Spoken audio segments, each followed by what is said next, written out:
Welcome to our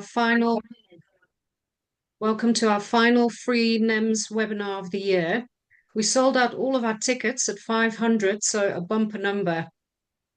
This webinar is also on the back of our yearly conference, which we normally hold in September. This was in Newcastle this year, was a great success, and our conferences always are a combination of lectures and workshops. Our kind sponsors this evening, just next slide, please.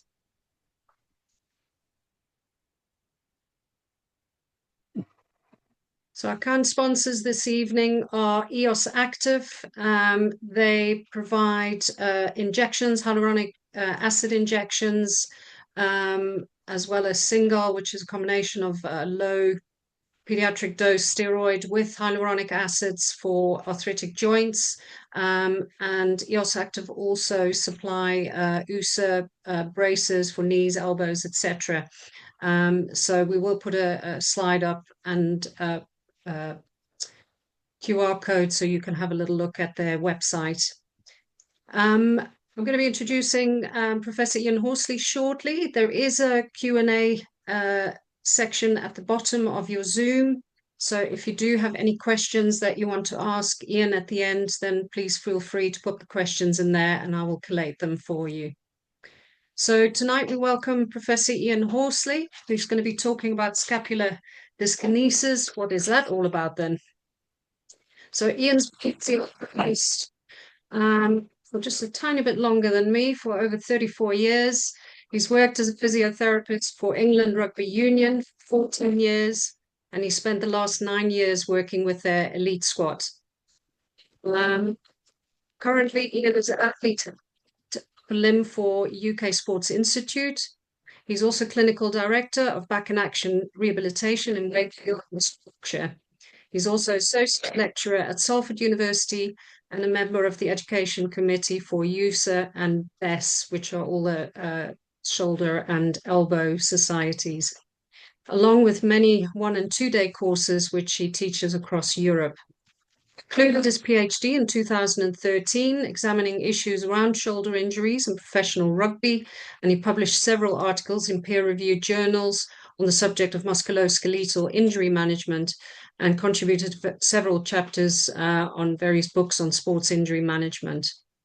He worked as part of HQ medical team for Team England in 2010 and 2014 Commonwealth Games, and he was also a member of Team GB, HQ medical team, the 2012, 2016, 2020 and 2024 Olympic Games, and he's currently a consultant physio for England football. And apart from learning to play golf, cycling and supporting Barnsley Football Club, he doesn't sound that busy at all. So Ian, over to you. Right, thank you very much. So hopefully I will not cock this up and we will get my slides shared. Right, so here we go. How are we doing? Are we on full screen there? There we go. Excellent. So I'll just get you up on there. Whoa. Sorry, I'll just do that again because I've just got rid of all my slides, so I can't see what I'm doing. So you'd think I'd be able to do this by now. Right, get you up there. Hey.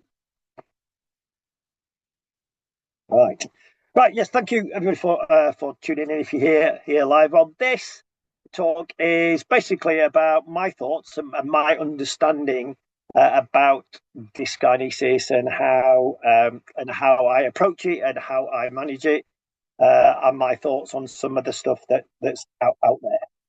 So, just as an example here, if we look at what goes on this left shoulder here, we can see we've got some sort of funky looking movement through that left shoulder from there. Now, what we call it is important to me. Lots of people would call that scapular winging, but what I'd like to put forward to you, if we can use the term dyskinesis, and if we can think about dyskinesis, how it was originally presented by Ben Kibler into being 3 distinct types of dyskinesis, That's the process I use to identify, manage, and treat. So hopefully I'm going to talk you through that today. So if you think about what dyskinesis means, it's from two Greek words that means abnormal movement. So one of the things is we're going to look get the patients to move, and generally this is part of their assessment. They come in complaining of some sort of shoulder pain. It is extremely rare that people come in complaining about having scapular dyskinesis or abnormal looking scapula, but I have that a couple of times, and it's something that's been talked about for quite a while. And every 10 years, though we've missed out due to COVID, they have a scapular summit. So the great and the good of the world meet up at Ben Kibler's house, and they spend a few days together talking about their scapula and what they think they can agree on. So the last one was a bit ago, was in 2013, and these are some of the things that they came up with. That you do see scapular dyskinesis, so that's one thing with shoulder injuries. But what we're not sure about with the cause and effect. So is it a causation of shoulder pain, or is it result of shoulder pain? It's certainly something you see often if somebody's got impingement-like symptoms, so some mechanical compression in the subacromial space. And if you think about optimizing scapular function in part of your rehabilitation program for shoulder dysfunction and pain, then it's effective in reducing that. And again, despite some of the disputing literature, if we just look at scapular dyskinesis and say, is it present or not, then it's quite a reliable way of assessing it. If we see scapular dyskinesis, so different movement of the scapula, generally compared to the contralateral side, but you can see it in both sides. Things you want to be considering that might be responsible for that are on here. So a bit of a problem at the AC joint, so either hypermobility, so a bit lax, or hypomobility, a bit stiff, as a consequence of trying to reduce the pain with subacromial impingement. If we've got some instability in the joint through labral tears, then obviously we've got some clavicle fractures that we'll know about. Again, some tightness and lack of extensibility around the muscles of the shoulder girdle, issues with cervical spine, nerve root irritation, hypomobile thoracic spine, or, as we'll talk about right at the end, some deficits in the kinetic chain. So again, we can't just look at scapular dyskinesis as an entity on its own. We have to do a complete subjective examination to give us some ideas about what might have been causing it. But then we have an issue. So if we look at here, so just some pooled data from studies that have been published. If we look at symptomatic people, okay, without scapular dyskinesis, okay, there's 43%, 3%, okay, with it. If we look at asymptomatic people with scapular dyskinesis, we've got 48%. So maybe scapular dyskinesis is a normal finding from there, and something we're not too bothered about. But then if we look at the athletic population, it's much more prevalent in symptomatic population that we will see this abnormal movement pattern around the shoulder.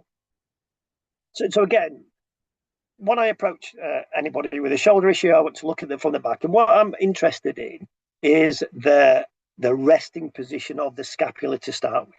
What I want the scapula to be doing is I want the scapula to be sitting in upward rotation. Okay, so the inferior angles are a little bit further away from the thoracic spine than the superior angle from there. So I like to see it in slight little bit of upward rotation there, for lots of reasons. But one of the reasons is that all the muscles that are attached to there will be in their optimal position, and the length tension relationship will be the best to produce economic movement from there. So as we look at it from the back, we can see upward rotation. Scapula sits on their thorax, which should be barrel-shaped-ish. So there's got to be some degree of internal rotation as it sits on the roundedness of the thoracic spine and ribs. and it will be in slightly anterior tilt, and again that's to fit in with the sort of kyphosis of the ribs and spine. But again, we've got to look at the thoracic spine. I am now seeing much more people who have a reduced or even absence of a kyphosis than when I started, and we used to be obsessed about people having an increased kyphosis. And if we think about the morphology of the scapula, it's not flat, it's curved. Okay, and the reason why it's curved is so it can be congruent on that sort of rounded part of the thoracic spine and ribs. And if we've got people who've got reduced kyphosis or say a lot with lordosis, then it's difficult to maintain that congruence and hence stability of the scapula on there. There's a nice little sort of animation here, just trying to link everything together about the importance of scapular stability.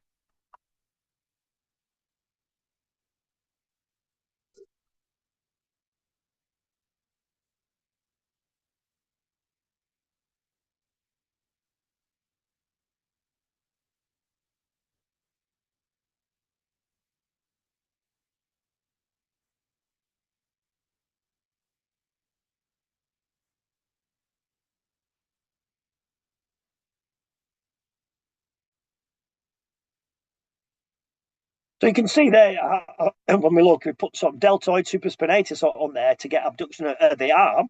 In theory, that would work really well. But what happens is, without having any musculature on here at the moment, we lose stability of the scapula, so the function changes.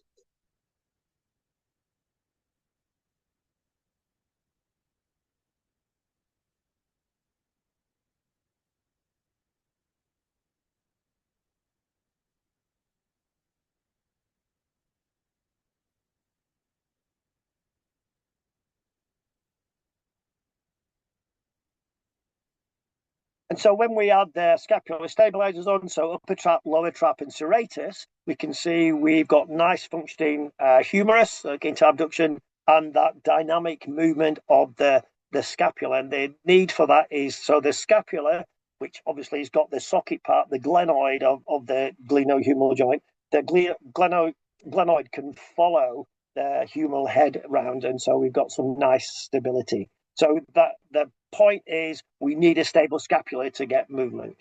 So if you look at this video here that's running on the left, we're going to see in different things. We can see how much stuff has to happen around the shoulder girdle to get the arm into elevation. So if we look here, we are getting elevation of the lateral end of the clavicle plus posterior rotation. We can see we go from anterior tilt to posterior tilt. As we go into elevation, we can see that upward rotation of the clavicle. And then as we go into elevation, you can see that external rotation of the humerus and that slight retraction of the shoulder girdle, which we can see better from the top here. So what we've got to remember about this scapula is that it moves in 3 dimensions. It's really easy to see in that sort of frontal plane from there. We can see scapular upward rotation. It's quite a big movement and it's pretty easy to see. But the other 2 components, which are essential but more subtle, are the posterior tilt of the scapula, so that inferior angle of the scapula moving towards the chest wall, and then that external rotation of the scapula. So there's my thoracic spine, and there's my scapula medial border moving forward towards the chest wall and ribs. So if you get a little bit confused, if you bend your arm to 90 degrees and externally rotate, okay, you can continue that movement, your scapula is going to go the same way. So that 3-dimensional motion is part of the scapular dyskinesis that we might see. And we've got muscles that are responsible for those movements. But again, what we tend to think about from a sort of therapy point of view is we talk about muscles shortening and contracting and acting from there, which is all well and good. But what's equally important is that we have muscles that elongate. Okay, because we need this agonist contraction, we need an antagonist relaxation, and that's what we need to be aware of. So if you look here through shoulder elevation, these are all the muscles that will be shortening to produce that elevation through the glenohumeral and scapular thoracic joint.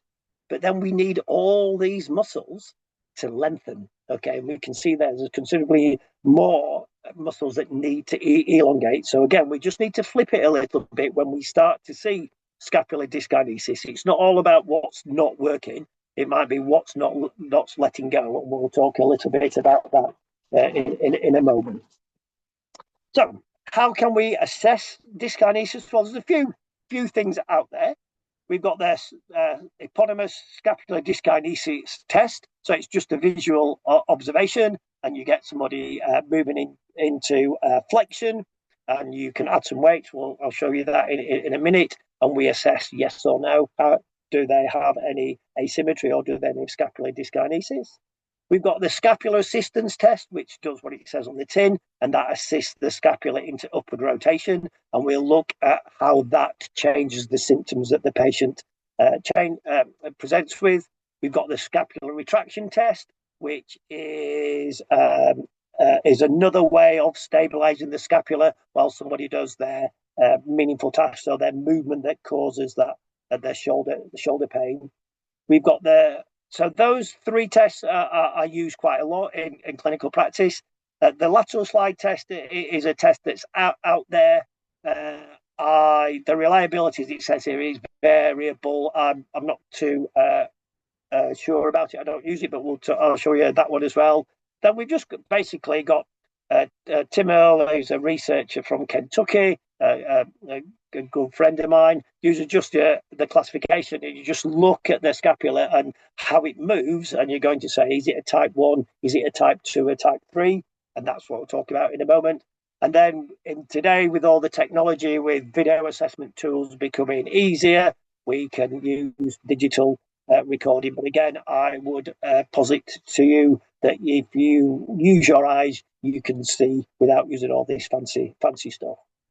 So this is the scapular dyskinesis test. So you use an appropriate weight depending on the weight of your patients. So 1.4 kilogram dumbbell in each arm if they're less than 60 kilograms in weight, and 2.3 kilograms if the patient is over 60 kilograms. And what you do is you look at them moving. First of all, you look at them going into flexion, and what you're looking at is, do we get nice movement of the scapula? So this is a negative test from there. We repeat it going into abduction, and we can use a metronome so that we get the same speed, and we're looking for scapular dyskinesis. So have we got a funky moving scapula? Yes or no? That would be your result. Talked about the scapular assistance test. Scapular assistance test does exactly what it says on the tin. So with Beth here, what you've got to find is so we do our meaningful task. So let's say that was giving them pain. We need to find the superior angle of the scapula and the inferior angle of the scapula. And I'm going to put my first web space in both. So I'm framing the scapula, and then I'm assisting that scapular upward rotation with the patient. Now, there's a couple of things about this. It's important that you get your timing right, that you're moving at the same speed as the patient, not too fast, not too slow, and that we then also allow the scapula to come down. And what we're looking for, is there an improvement in your symptoms? Is there less pain? Okay, from there. And if we get an improvement in symptoms, less pain, or abolition of pain, then we are thinking, right, we've got a problem with scapular upward rotation. The next test is the scapular posterior tilt test, which is not a proper test if you look in literature, but it's the test I use, and it's a modification. So this is very similar, but what we're going to do is we're going to get our scapula, and then I'm going to put my palm on the scapula, find the inferior angle, so the heel of my hand is on the scapula, and then I am going to go with the patient. Once we get to about 80 degrees, I'm going to just look to extend my wrist. It's just a subtle movement to create some posterior tilt. Now, this is incredibly difficult for males to do because this involves multitasking. You've got to allow upward rotation and at the same time apply wrist extension from there. And again, we're looking for an improvement in the symptoms, so reduction of pain. And then finally, this is what I call the scapular external rotation test. More in literature, it's generally called the scapular retraction test. And what we're going to look at this time is we're going to place our hand on the medial border of the scapula. Okay, and then we'll do the same again. So as we allow the scapula to go into upward rotation, and when we get to about 80 degrees, we're just going to look to pronate as we go round and up. So to create that external rotation, and then let it go when it comes back, and then that if we get a reduction in symptoms there, then we can say, okay, we've got an issue with external rotation. Now you might find that all those tests give you a reduction in pain, or you might find just one of them gives you a reduction in pain. So if we find out which movement is not correct, then we've got to think about how we're going to what we're going to do with it, which we'll talk about in a second when I just go through the scapular slide test. So for the first one, your arms by the side, and you're going to take a measure between the inferior angle of the scapula and T7, because in theory, the scapula sits between the second and the seventh spinous process from there. So you look and you compare that between left and right. So arms by the side. Next one's hands on hips, and you go from the root of the spine of the scapula, and that, if you're between the second and seventh, would be at T3. And again, you measure that distance, hands on hips. And then the final one is same position, root of the spine of the scapula. But what you're doing is arms out to the side in 90 degrees abduction, but internal rotation. And you're looking for a difference between left and right. And in clinical practice, the threshold for abnormality, if you've got a greater than 1.5 centimeter change between the two sides, then you have got some degree of scapular dyskinesis and lack of control there. But we need to talk about some other things. So that's sort of looking at the musculoskeletal aspect of it from there. But there's some other things, some sort of masqueraders that are around there. So if we look at this here, what this one is here is this is a long thoracic nerve palsy, but we've got some dyskinesis with it from there. And this is where as I say, we can't just take the look of what we see on its own. We need to get a good subjective history before we get into there. So it's generally a result of a fall, so that's sort of a depression, almost like a mild brachial plexus injury of the shoulder from there. So falling off a bike, tackling it in rugby, landing on the point of the shoulder. Obviously, if they've had some surgery, so people who might have had some breast surgery or shoulder or thoracic surgery, and they come out after the operation with some abnormal looking movement around the shoulder.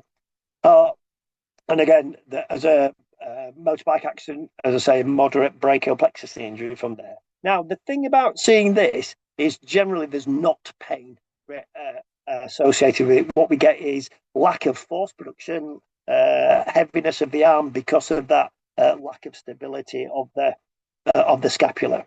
And the other thing that it could be a viral infection. Now, again, if we get a viral infection, from there, there's a one that's often talked about around the shoulder, which is a Parsonage-Turner syndrome, where we get a scapular dyskinesis with it, and we can get wasting of the muscles around there.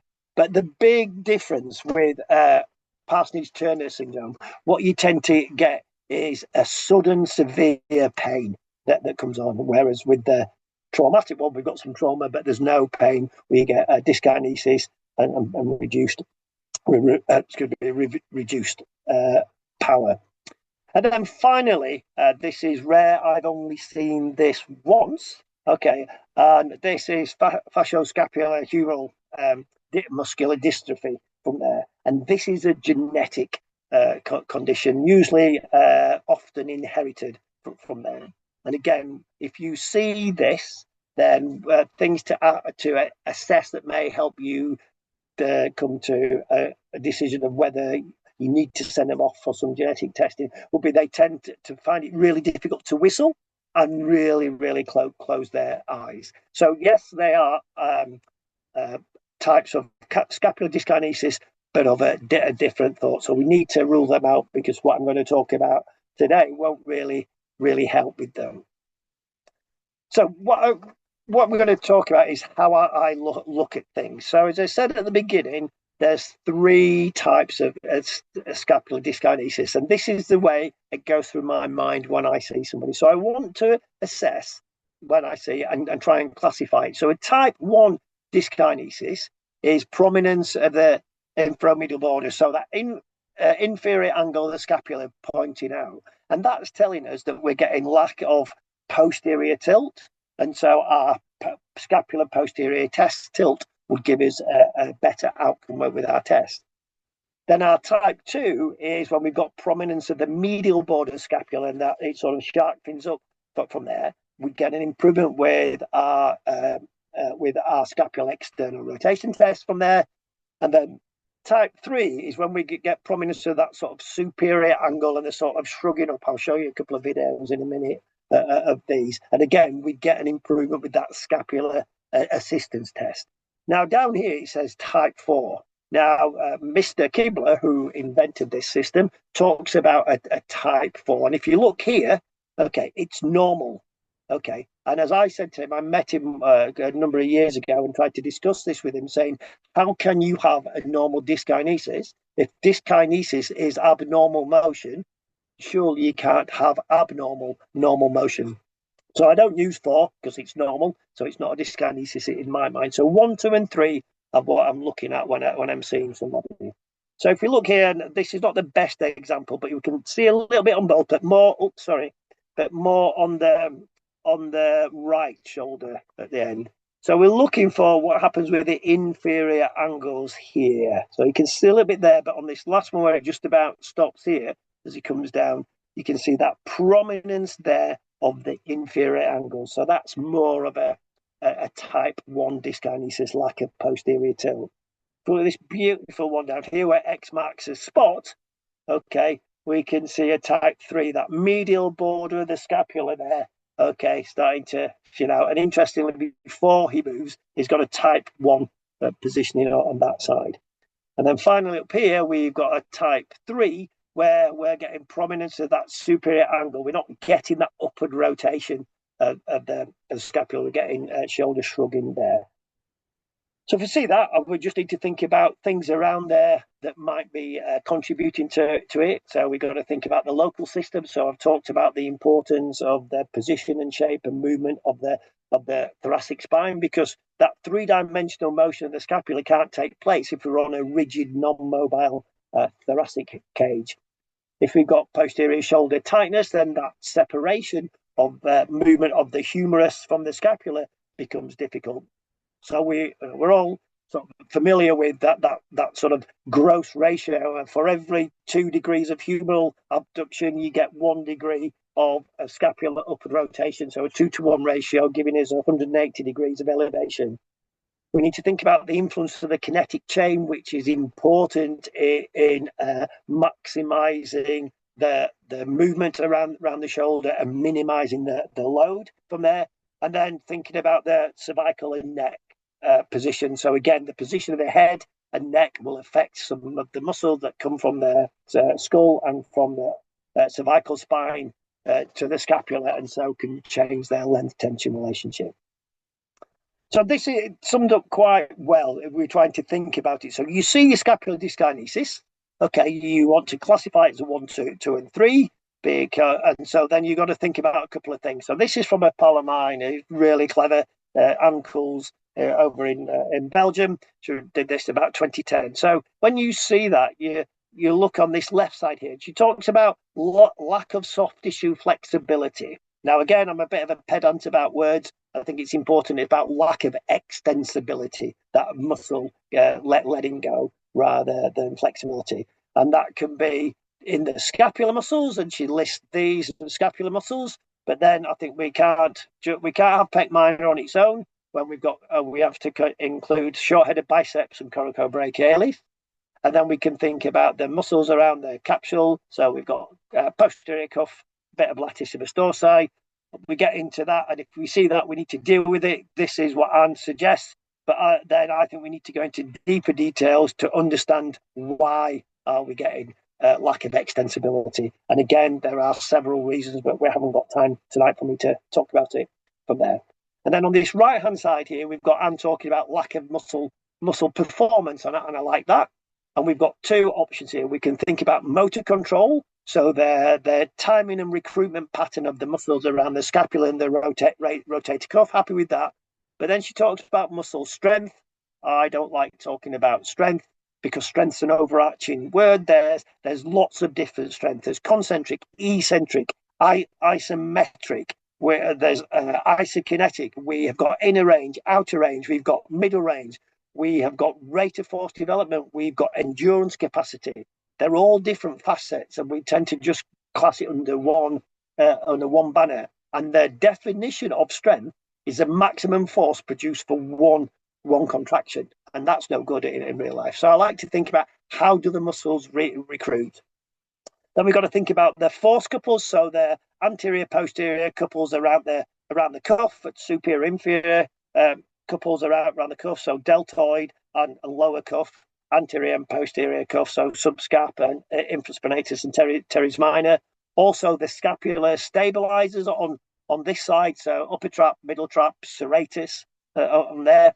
And then we have to think about them for motor control. We have to think about some cognitive thoughts about how we move and quality of movement. And as Joan Elphiston say, we should be looking for beautiful, effortless movement when we ask people to do things. And then we start to think about muscle training. Okay, so are we getting the right recruitment? Okay, getting the muscles firing in the right order, but also, as I mentioned earlier, that muscles are relaxing at the right time. So we can think of it at this side. So you see your scapular dyskinesis and you're thinking, right, that's funny. Right, I've got to consider stuff that's tight and stuff that is weak. So we need to understand what stuff might be tight, lacking extensibility, and stuff that is weak, poor muscle performance. So if you think about the lack of extensibility stuff, literature tells us, okay, if we're going to look at pec minor length, okay, we can measure the length from the coracoid process to the costocondyle junction of the fourth rib. It's a bit of a faff. It's not for me. I'm very simple man. So the couple of things that I use are from this position. So this is a professional tennis player, left-handed, who came to see me with sort of impingement type syndrome, symptoms around his shoulder. So if we look here, looking from the top, okay, we can see here that if we look at the position of his anterior part of his humeral head on his left compared to his right, it's slightly forward. And if we measure the distance from the posterior acromion to the bed on the left, it's greater from there. Now, that could be a sign of a tight pec minor. It could also be a sign of a tight capsule, but we can rule that out later on as I show you a test to differentiate. But that's a less of a faff way of looking at that, and that's quite an easy way. But as I added to Anne's algorithm, we can't just pick on pec minor, okay, because that's not the only muscle that attaches to that coracoid process. We've got the short head of biceps, and we've got coracobrachialis, and what those muscles will do, being at the front, they will restrict, if they lack extensibility, they will restrict scapular upward rotation, scapular posterior tilt, and scapular external rotation. So we need to assess their extensibility. So we've got a quick and easy way to look at pec minor. So if we want to try and differentiate, could it be a short head of biceps that's causing that? Well, from the same position, we look at the distance from the posterior acromion to the bed, and then look what happens when we just bend the elbow. So bending the elbow will take some tension out of the whole of biceps, and if short head of biceps was lacking extensibility, okay, then what would happen? Then with that distance between the posterior acromion and the bed would reduce. So we could say, oh, right, it's a short head of biceps. Conversely, if we want to check whether it's coracobrachialis, then all we have to do is then look at the change in that distance when we bring the arm into flexion and see if that changes. Now, Most of the time you will find it is pec minor, but it's not always pec minor from there. So just that quick, will take you 10 seconds to differentiate between the two, and then you can focus your interventions appropriately. The other thing on that we had on there was about lev scap. So remember that lev scap comes in and sort of attached on the top corner, the superior angle of the scapula here. And so what it does when it's tight, it's a downward rotation, will cause downward rotation. So making sure we have length. And again, it has to lengthen, okay, because that superior angle will move away from the base of the skull as we go into upward rotation. So this is a nice sort of a stretch and sort of assessment of range. So we're getting posterior tilt, okay, and fixing the scapula. We rotate it away because it's a unilateral muscle, side flex, and then if we put the arm into elevation, that will create some upper rotation and start to put some tension. So we can get that as for the athlete or patient to say, how does that feel compared to left and right? And if it does feel a little bit different, then we can send them away nicely to do that and get some mobility through upper track. Through lev scap. Again, if we talk a little bit about posterior capsular tightness, I sort of mentioned it, we can see that if our posterior capsule is tight, and that can be related to fatigue of the posterior cuff, because the muscles of the cuff actually insert into the capsule on the way to attaching to the humeral head. And so if we've got lack of extensibility at the posterior cuff, in the sort of throwing or hitting motion as we get to there, if our external rotators are tight, they're not going to allow that internal rotation in this position. So what will happen is that will then pull the scapula forward with it, and that will give us certainly some anterior tilt and possibly some external rotation as well of the scapula. So we can assess that. We can look at glenohumeral internal rotation deficit. So we can get them to stand in sort of scarecrow position like this, and get you out of the way. Okay, and we can compare left and right in that abduction internal rotation position. And literature tells us that a greater than 20-degree deficit in internal rotation between left and right is you can classify it as glenohumeral internal rotation deficit. But looking at that on its own is not really useful because, again, we've got to think about sports and how we can get some asymmetries in sports. So certainly in overhead sports like tennis, we'll get an increased range in external rotation, and we will get a decreased range in internal rotation. So if we just use the internal rotation on its own, then that cannot be helpful. So these are the things that could cause that internal rotation deficit from there. We can use these measures as well. So we've seen this, it's often called sleeper stretch. So you elbow 90 degrees, you get them to lean slightly forward to fix the lateral border of the scapula against the bed, and we can measure that angle there. Or we can fix the scapula against the chest wall and stop the scapula moving, and take the arm across and measure that angle from there for adduction. And then our interventions can be similar to our stretches. So we could use that as a stretch, as a sustained stretch. We could use that as PNF. Again, we could, similar there, we can fix there or put a strap around there and get the patient to bring their arm to 90 and pull the elbow across the front of the body, either in one stretch, or again, resist a horizontal extension for 5 seconds, relax, and move across as a PNF way. And then finally, we could look at testing the capacity of the posterior cuff. So we take the weight of the arm, we don't need any scapular stabilization. And then what we're going to do is we're just going to get our patient just to rep it out, nice and easy, external rotation to parallel without any concomitant change or movement in the scapula. And what I want to see is that the quality of the movement stays the same, and that they can quite easily get up to 30 repetitions, and that should be enough for to look at the endurance capacity there. On that algorithm, again, we had latissimus dorsi. So again, we just got to think about how specific we are for latissimus dorsi. So what we need to do first is we need to make sure the pelvis stays in neutral or posterior tilt, because that comes from here into there, and to give you a little bit more shoulder flexion, if you go into anterior tilt, it will give you a better angle here, but it's not specific. It's a bit of a cheat angle from there. And so to make sure that happens, what I do is I put get them into posterior pelvic tilt, get them there's the dial there, so it's about 100 millimeters of mercury. It's irrelevant of the number, but 100's a big number, and athletes like big numbers.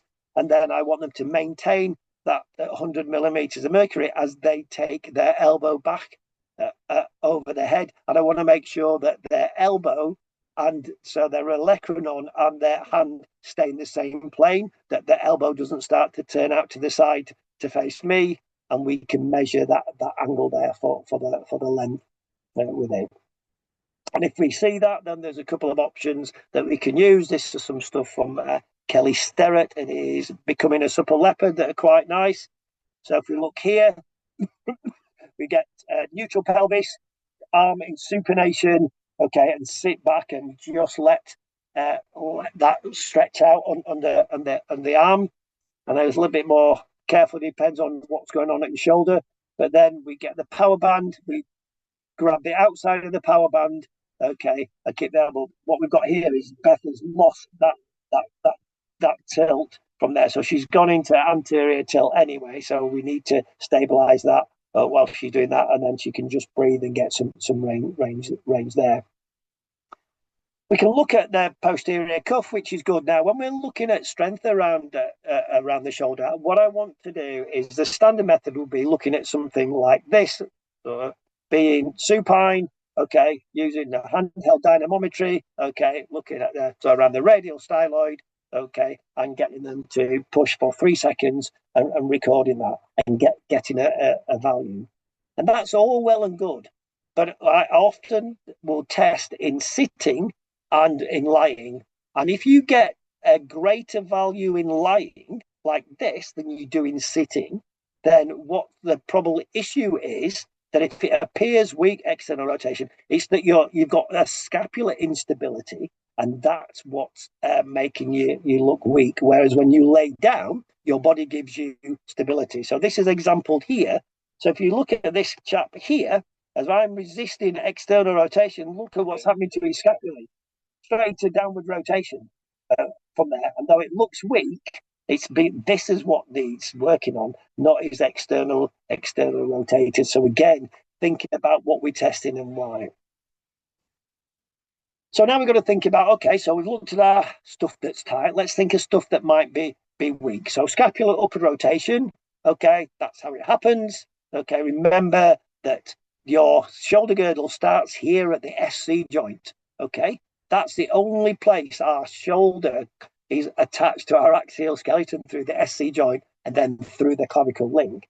And then what we know is that if we have got some form of scapular dyskinesis, there must be some form of abnormal motion going on there, and probably hypomobility at the SC joint, but that's for another time. So our muscles that upwardly rotate our scapula are upper and lower trap and serratus anterior.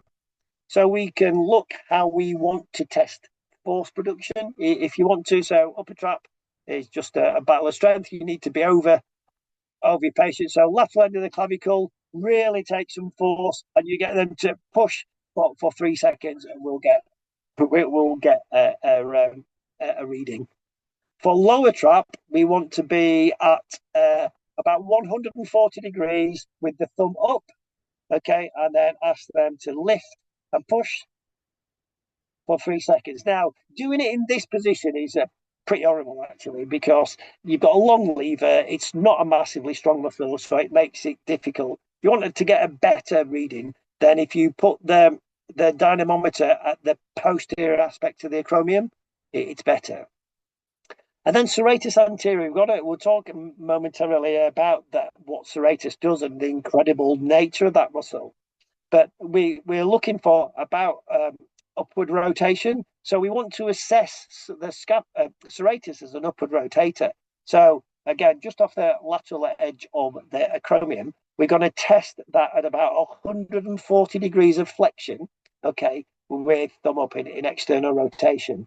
But we're also going to monitor while you're doing that what happens to the scapula. So as well as we can register the force, but if we apply a force and the scapula starts to downwardly rotate, that's going to tell us we've got that the serratus is a little bit insufficient at creating upward rotation. You see that? Then we've got to think about what we're going to do about that. How are we going to change that upward rotation? So again, we've got to think about the movement. We've looked at the muscles, but we need to make the movements work. So here we are, we're coaching Beth to do scapular upward rotation. So these sort of wall angels, and we've done a lot of talk about scapula, what it feels like from there, and she's concentrating on what she can feel going off under her arm. So going into that arc and also giving her some feedback against the wall, because Beth is hypermobile, so she stays in the right plane. We can, again, because she's hypermobile, we give a bit more a challenge here with a Swiss ball. And at that point there, we're just getting her to think about pushing up. And the idea is to feel what's going on at the scapula, pushing round and up, just as you can feel there.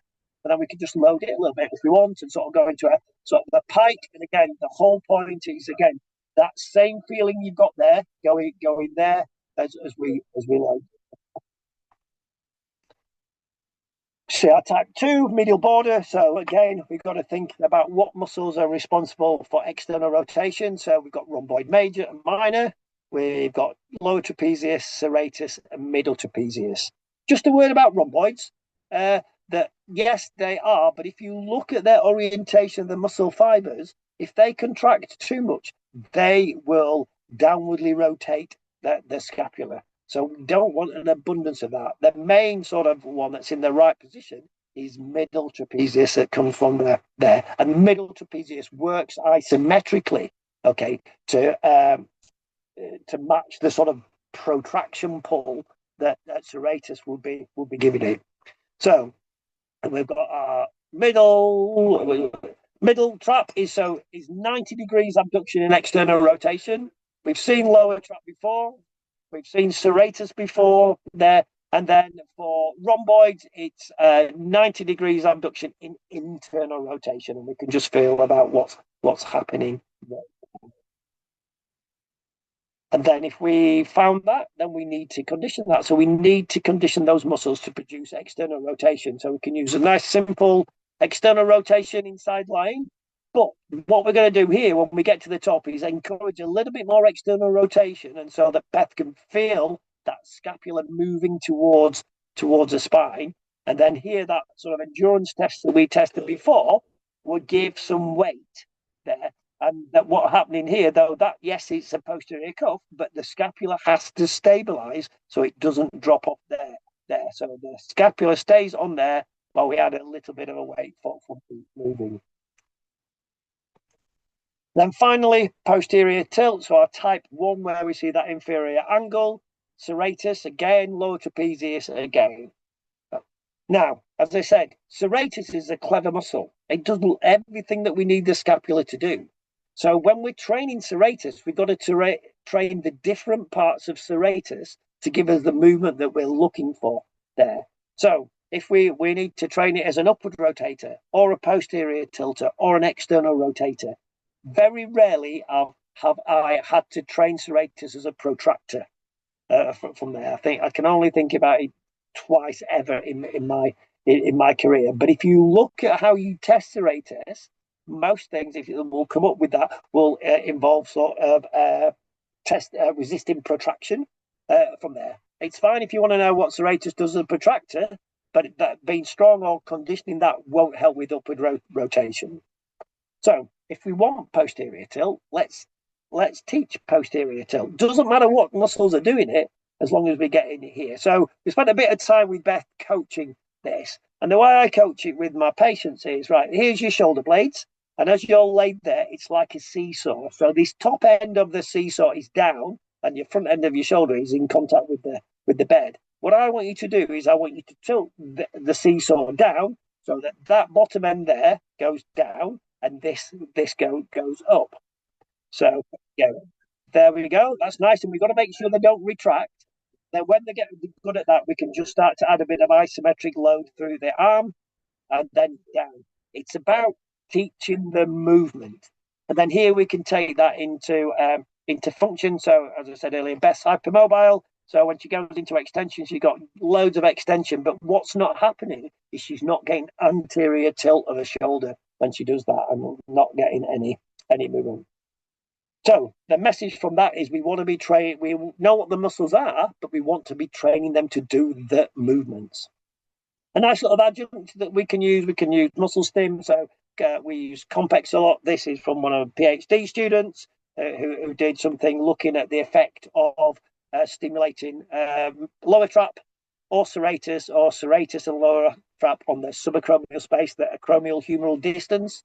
And you can see that if you stimulate either of those, that increases the subacromial space, or if you increase them both, stimulate both together, you get a better increase there. Okay, showing how those muscles create that movement there to stop you aggravating your tissues. Now, there's a lot of work done on EMG, and it's a bit of a black art, but it gives us a little bit of idea of what's happening around the shoulder girdle. So I'm not advocating that everybody goes to do EMG, but this is a nice paper by Scory et al. From there, and it talks about these ratios between lower trap and upper trap, middle trap and upper trap, and serratus and upper trap. And what we're looking for is that if we looked at the EMG outputs of these, that the ratio will be less than 1, meaning that the other muscles, the lower trap, middle trap, and serratus, okay, are working harder, and so we'll recruit better with that. A ratio greater than 1, too much upper trap. But we're not going to do EMG, but you can sort of think about that a little bit when you're doing your manual muscle testing or your isokinetic dynamometry, just thinking about what sort of forces that they're producing when you do that. Now, we know that there's, just because you get a higher reading with an EMG when you do some exercise does not mean that their muscle is working, producing that much more force. But what it's good for is, if you look at these tables here, this is telling you to get your optimal ratio if you want to increase the activity of lower traps from there. So these are the exercises, okay, that you can do. So you'll know you'll be getting more lower trap. So for that, certainly for posterior tilt and a bit and upward rotation. These here, okay. So we're thinking of what we're going to do if we want more serratus anterior. Now, that bench press seated, well, okay, it's what it is, but I'm not bothered about that because that's a protraction exercise. But this diagonal exercises, that's a scapular upward rotation. Again, these two down here are both protraction exercises, so I'm not too bothered about those. And then finally, if we're thinking about how best we can increase the recruitment of middle trapezius, these are the exercises that you can do. And you don't need a million, you just need one of each, really. So if you learn which one does which, then you can use that in your clinical practice. And then finally, I mentioned it earlier on about the kinetic chain. It's important because it economizes the load through the local system around your shoulder girdle. Now, if you think of the kinetic chain, where it starts, it's important you know where your patient, your athlete, experiences that pain, what position they're in. We tend to assess everybody in clinic in standing, but you need to know whether the position that they're in, are they sat down, okay, are they stood up, or are they laying down. But if they are stood up, our kinetic chain starts right here, starts at the first MTP joint, okay, so that big toe joint. And we've got two options, primary options at the joint in our kinetic chain for optimal function. We've got mobility or stability. So ideally, as we quickly assess the joints in the kinetic chain, we want mobility at that first MTP joint. So your big toe joint, you want at least 65 degrees of extension there. At your mid-tarsal joint, okay, you want stability, so you don't want it pronating. At your ankle, you want mobility, so plantar flexion, dorsiflexion, really. At your knee, you want stability to keep that femoral and tibial alignment. At your hip, you need mobility, and the big bit of mobility of that is medial rotation, which is linked to hip extension. From there, and that all helps get your glute to activate. We need lumbar spine, lumbar pelvic stability for force transmission from their legs into the trunk. We want thoracic spine mobility, great amount of rotation there that we need in everyday life because not everything works in the sagittal plane. We want scapular stability, as I've talked about. That's what the whole thing that we don't get when we see scapular dyskinesis. And we want glenohumeral mobility, which is generally internal, external rotation. And the beauty of this is, once you get it right, it's just an alternating sequence between stability and mobility.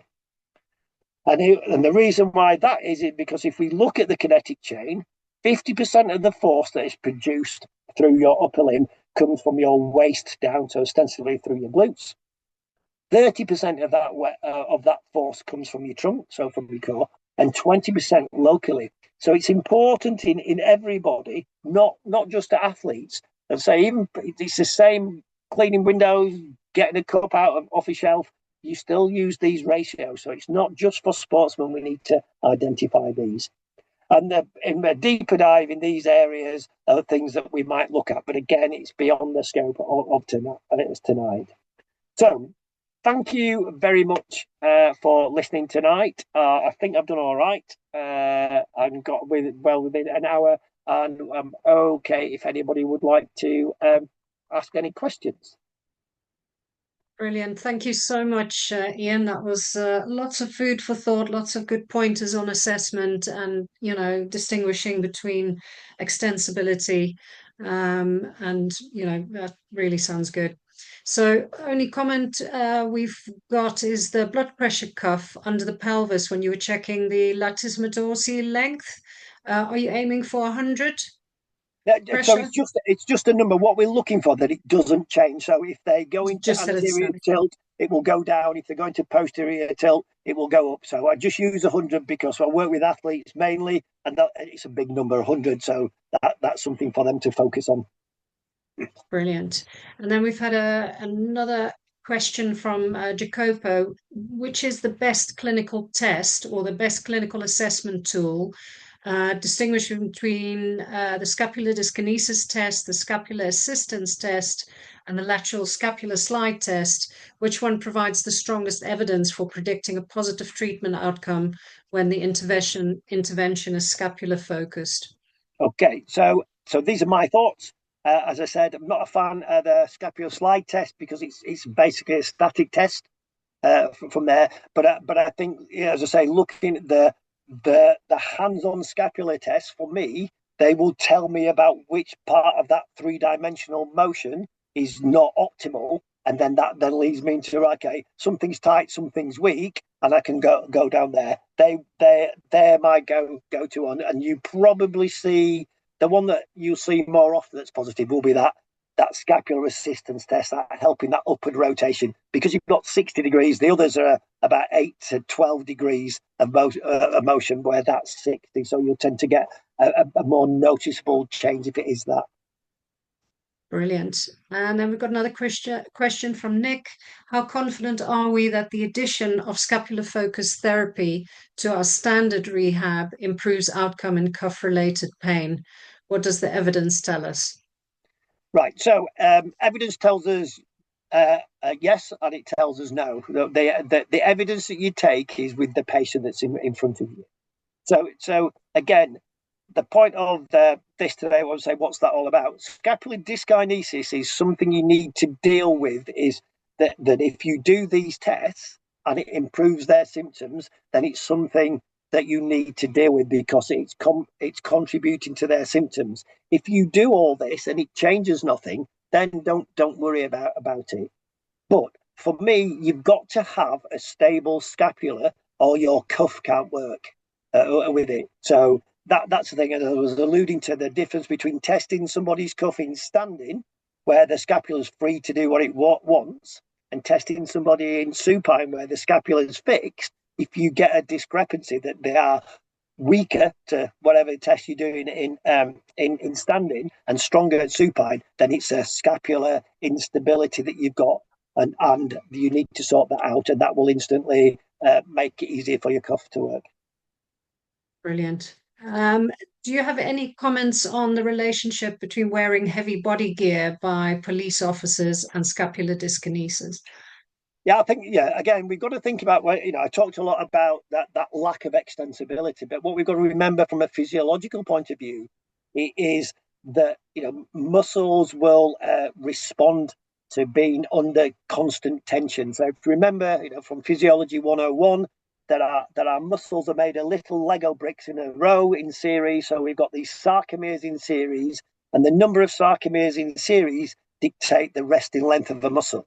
If you put a muscle under tension for a prolonged period of time, and literature says from as little of as 18 hours of that will start to change, and you will start to add sarcomeres in series to lengthen the muscle, in effect, to take the tension off there. So what that does physiologically, I'm sorry about, we are 8:30 at night and getting into physiology and stuff, but if you remember the length tension curve of a muscle, so if we draw that sort of bell-shaped curve, and where this side is inner range, so the muscle's shorter, and this is outer range here, middle range is where we get the peak, so that you can produce more force in middle range because you've got optimal actin-myosin overlap. When you go into outer range, you produce less force because you've got less actin-myosin overlap. Now, when you get that lengthening of muscles through sarcomeres, is that bell-shaped curve moves from here to here. So you're testing in a different range, so it will be weaker. I hope that makes sense. It's hard without a thing. Yeah. So postural adaptations. Wearing something heavy constantly is likely to create that, and we've all seen that in clinical practice, from people who have sedentary jobs and sit there and their shoulders are tight. What we've got is that compensation from the body to try and change that, because you get scapular downward rotation and the muscle tries to bring it round. It can't, because it's disadvantaged. What we've got to do is reverse that by putting the muscle in a shortened position for a prolonged period of time to remove some sarcomeres and change. So yes. So yeah, Okay. the answer is yes. It will affect it, and it will take. It's a postural thing, and a lot of work to change that. Okay. I'm not sure we're going to get through all of them. When training serratus, how heavy do you typically go, or are you more focused on rep endurance? So for anything we do, we're cueing a movement, and the movement needs to be good. So as I mentioned, like Joe Elphiston, beautiful and effortless. Then we can start to add load, and then we can start to add speed. But the quality of the movement mustn't change. If you add load and that you get a compensatory change, then you have to step it back. Okay. We also had a question whether you could share the name of the paper which showed the exercises for trapezius and the Right. serratus anterior. That is, I will send it. I will send a copy through to you Lovely. from there, and Yeah. you can share it from there. Yeah. Fantastic. And then let's see how our time's doing. Just in the meantime, the feedback questionnaire QR code is visible on your screen as well. So if you haven't got a question or you've got a minute, we'd really appreciate your feedback so we know what you might be interested in us hosting next year. Okay, the slides, just to let you all know, will be available on our YouTube channel. So the whole video, the whole talk will be available for 4 weeks. Just to answer a couple of the questions here.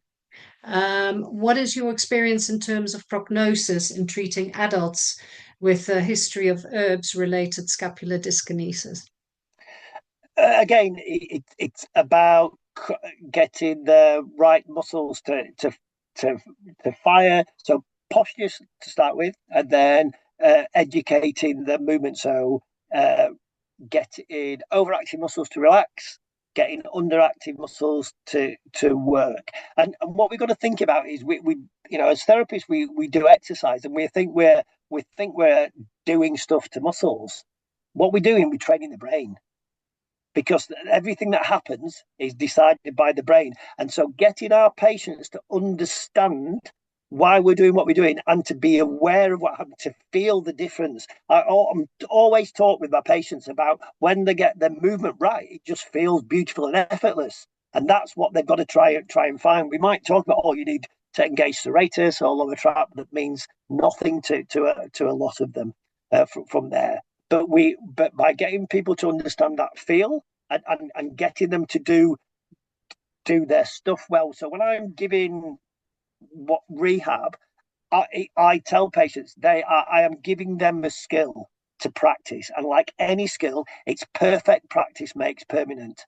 It's not about going away and doing 3 sets of 10 or 3 sets of 20. I say, right, you will do. We might spend an hour in clinic teaching somebody to do something, and so that feel, yes, do as many as you can that feel like that, and then stop if you can't, and just Yeah. do it regular, but do it well, because we are training your brain to move and getting patients to be involved in their treatment rather than just repping it out and about sets and reps and things like that, which is really hard with a lot of our elite athletes, because unless they're bleeding through the nose and their veins are popping out of their neck, it's not they Yeah. don't think it's a useful experience. Correct. We've got a couple of questions around sort of pain and dysfunction. One of them was related to sort of the kinetic chain theory, whether we're thinking too biomechanically, but it links in quite nicely as well that, what impact do some of the discussions we have with patients about muscle joints not functioning, how will that lead to possibly raising fear or kinesiophobia, which obviously is a big risk factor for persistent pain? Right. So the thing you need to look at when you ask a patient to move straight away is look them in the eye and see what they do immediately before they move. If they if you look at them and they either like close their eyes or take a deep breath in or something like that, then I don't want them to move, because we know that movement is not going to be correct. So we know before we move, our brain runs the program of what it will be. In this case, let's to take my arm up above my head, and it runs it very quickly before we move, and that's what it will feel like to do that. When you do take a deep breath in or close your eyes, as soon as you move, that program doesn't feel the same, and your brain will tell you that. And your brain will tell you that by giving you a pain signal. And that pain signal is not necessarily because it's damage to tissue. It's your brain saying, "Look, I am not happy. I am frightened. This could be dangerous to us," because that's the basic premise of our brain. It is threat detection. So it's about putting them in different positions. I might get them, if they're really weird, I might lay them down and be chatting to them and just getting them sliding their arm up and down on the floor while they're chatting to me, and see where they're going. And then when they get their arm high, I'll say, just stop your arm there, and then say, have you noticed where your arm is? So it does go up, and I know we're laid down. Or simple things like changing the position. There's some great stuff about if you just get somebody to keep their head forward and make their eyes look away, that will change. That will change the movement pattern, because the brain knows that, oh, if I do that, it's painful. And as soon as you want to set off, it tells you. But if you move your eyes that way, it's like, I've never done it that way. I don't know what that's going to feel like. Yeah. So fear, you've got to find a way in from that, and that be doing it in different positions, deloading, even going into using mirror therapy and getting them to watch, watch their other arm on a mirror that looks like it's their arm that's painful. But yeah, if somebody moves wrong when they've got pain, there's no point trying to get somebody to exercise if they've got pain. Okay, great. I think we'll wrap up the questions there. Thanks so much, Yeah. Ian, for your talk tonight. Really, really helpful. Okay. And hopefully we've all picked up, some new Yeah. skills going forward with scapular and shoulder pain. Just a reminder that our conference for next year, the date's already been confirmed. It's going to be in Durham next year. That's on Saturday, the 19th of September. So save the date. We've purposely looking for Saturdays because I know it's increasingly hard for people to take time off in the NHS for courses. So we're really hoping we'll get good numbers. We're already in the process of approaching some speakers for that next year. But thanks again, Ian. Okay. Well, Um, thanks everybody. thank you. And we will close up and have a good evening, everyone. Okay. Bye. Thank you.